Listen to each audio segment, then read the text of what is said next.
Hello, नमस्कार. तर आज होता ब्राईड टू बी केकची ऑर्डर आणि ही ऑर्डर माझ्या फ्रेंडनेच दिली होती. तिच्या बेस्ट फ्रेंडचं ब्राईड टू बीचं सेलिब्रेशन होतं. तर त्यांनी हा ऑर्डर केला होता ब्राईडचा केक. हा केक इतका प्रिटी वाटत होता ना, खूपच छान वाटत होता. तुम्ही याचा एंड नक्की बघा. कारण की याच्यामध्ये लूप स्टँडमध्ये केक हा ठेवला होता. तो लूप स्टँड ही जिप्सी आणि लाइटिंगने डेकोरेशन केलं होतं.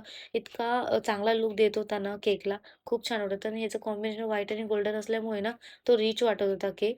आणि ही नेट होती ना, जी थोडीशी मला डिफिकल्ट जात होती लावायला कारण की ती प्रॉपरशी चिपकत नव्हती त्यामुळे. पण ती नंतर लागली आणि हा ब्राईडचा फोटो वरतून लावला होता आणि व्हाईट आणि गोल्डनचा फॉक्सबॉल आणि रोजेस लावले होते. खूप छान वाटत होता हा केकचा लूक. तर तुम्हालाही असे वेगवेगळे केक ऑर्डर करायचे असेल, बघायचे असेल तर मला फॉलो करा आणि DM करा. बाय. Thank for watching.